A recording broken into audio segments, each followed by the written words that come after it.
Penelope looked around the room, eyes moving from one face to another.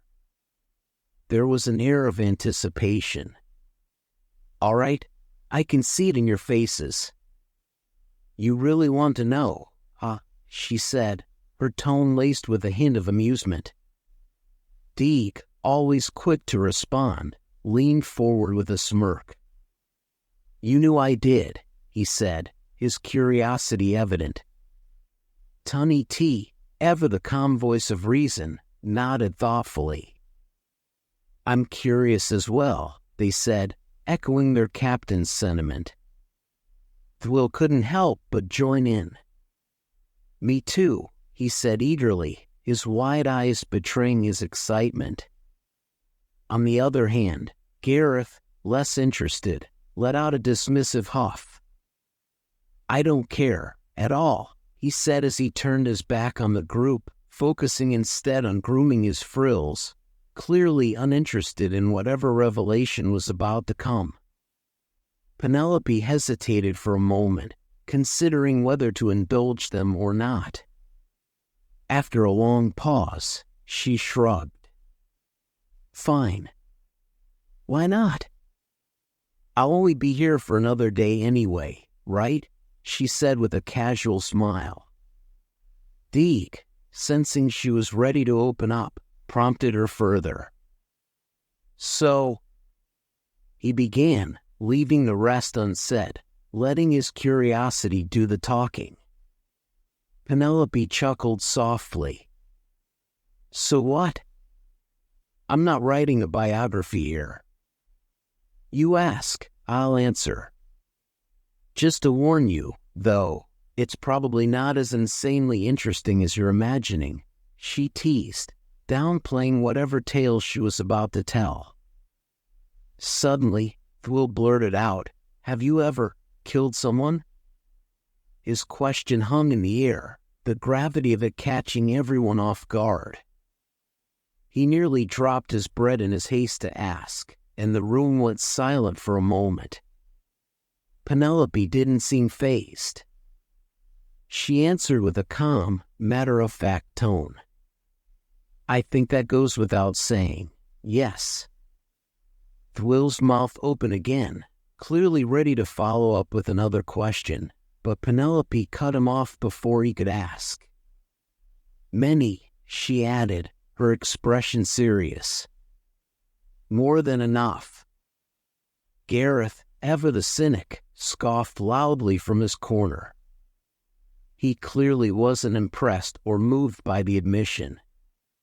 Deke, however, pressed on with his own curiosity. "How'd you end up with us?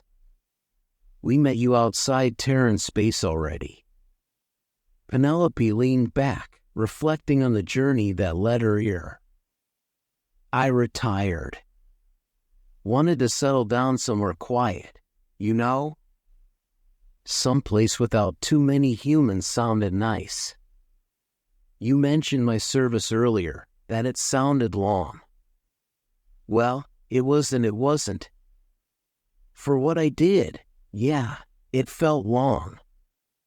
There are those who serve much longer, but they usually climb the chain of command, your generals, admirals, or ship captains," she explained. Tunny T furrowed their brow, thinking back to their earlier interactions with her. "I thought you were a captain," they said, recalling how the turret had addressed her. Penelope smiled slightly, as if remembering something distant. "I was a captain, yes, but not in the Navy. I was the captain of a special operations group, Fire Team Cerberus. We were a unit of 6. Special operations worked outside of the Army and Navy for the most part, kind of like a smaller, unique branch of the military," she explained. Tunny T's curiosity deepened. "I'm guessing that means you were more than just a common soldier?" Penelope nodded. "We fought alongside the regular forces often, but yeah, we had more training, more experience." We got the specialized gear, the expensive stuff. But to be clear, Special Forces candidates were picked from the General Forces. That's how I was picked. I showed promise, and I got the chance to prove myself. The regular forces loved us, though. Cerberus especially had a reputation long before I became captain.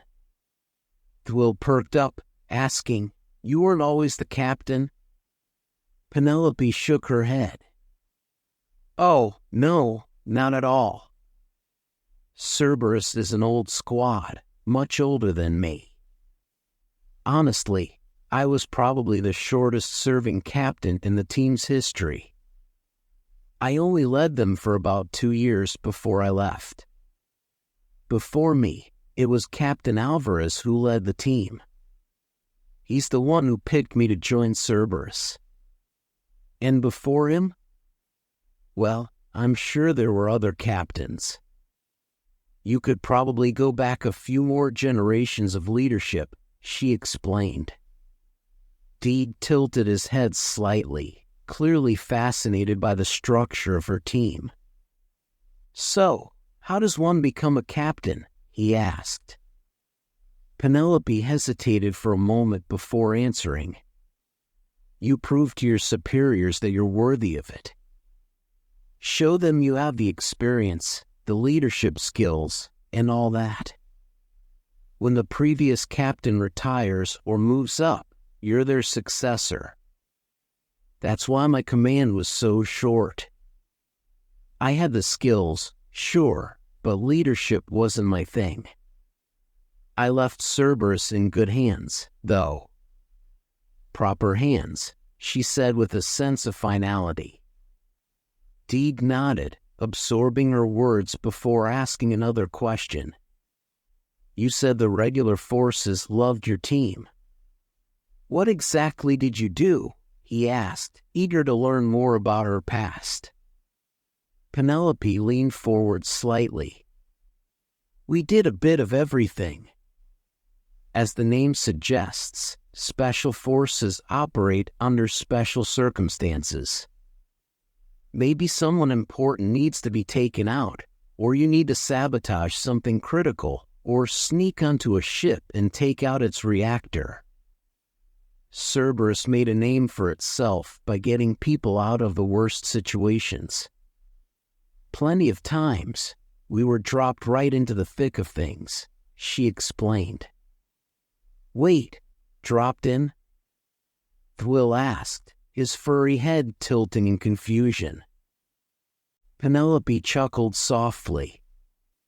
"Yeah, dropped in. Deeg's seen the equipment, actually. There's a full set sitting in our cargo hold, a Hawk system. It's a set of thrusters that attach to your armor. We would jump out of a dropship from high altitude and skydive into a location. As we neared the ground, the thrusters would slow our descent, and we'd land," she explained. The room fell silent as everyone processed what she had just said. Thwill, Tunny T, and even Deeg seemed momentarily stunned. You would jump out of ships and fly into war zones?" Thwill asked, his voice filled with disbelief. Penelope chuckled again, shaking her head. "I wouldn't call it flying. The thrusters are just for slowing down. They're far less noticeable than a parachute, which is better for stealth. Plus, it's easier to manage landings when you're dropping into a fight. It's also harder to shoot a hole in a tiny thruster than in a big parachute. They usually came with an emergency chute, just in case, but I never had any issues," she said, her tone casual. Tunny T looked incredulous. "Pen, I don't think we're stuck on the logistics here. It's more the fact that you said you would free fall from high altitude and land in the middle of a battle," they said, clearly amazed.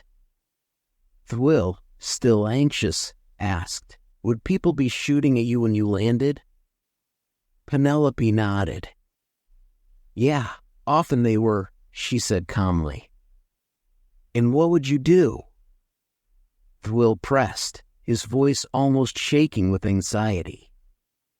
Penelope's expression softened as she answered. Move.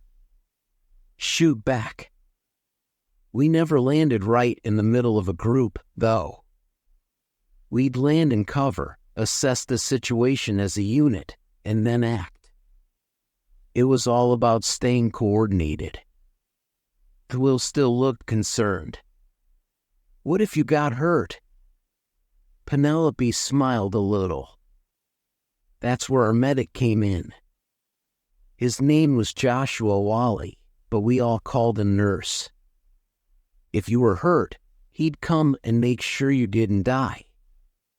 His job was mostly to keep injured soldiers alive until we could get proper treatment. Deeg looked puzzled. Wait, you called a nurse? Your translator must be acting up again. Gareth, who had been quietly observing from the side, chimed in with a smirk. The translator isn't broken. It's just not catching the subtleties in human language. Humans have different terms for their medical professionals. Your translator is simplifying everything into one word. Watch. He began listing doctor, nurse, medic, practitioner. Your translator is probably turning all of those into the same word. Deeg fiddled with his translator, visibly confused. I'll fix it later, Gareth added nonchalantly. Penelope smiled at Gareth. Look at you, a half-decent cook, good with communication and steady work. You'd be a catch by human standards if you weren't such a jackass, she teased. Gareth, unamused, scoffed and turned away. Being a catch by human standards is no compliment. Besides, I'm probably missing some savage human trophy, right? Penelope feigned offense. Oh, Gareth, you wound me, she said, placing a hand on her chest in mock drama. Ignoring the banter, Deeg steered the conversation back. Anyway, you mentioned two of your team members, Alvarez and Wally. What about the rest? He asked. Penelope's face softened slightly as memories flooded back. Jane Ashera, Dunny Mac, and Leigh Akari, she said, pausing briefly after each name. Each of them was extraordinary in their own way, she said quietly, her tone more reflective now. For a moment, there was silence in the room as Penelope allowed herself to drift back into her memories of her fallen comrades.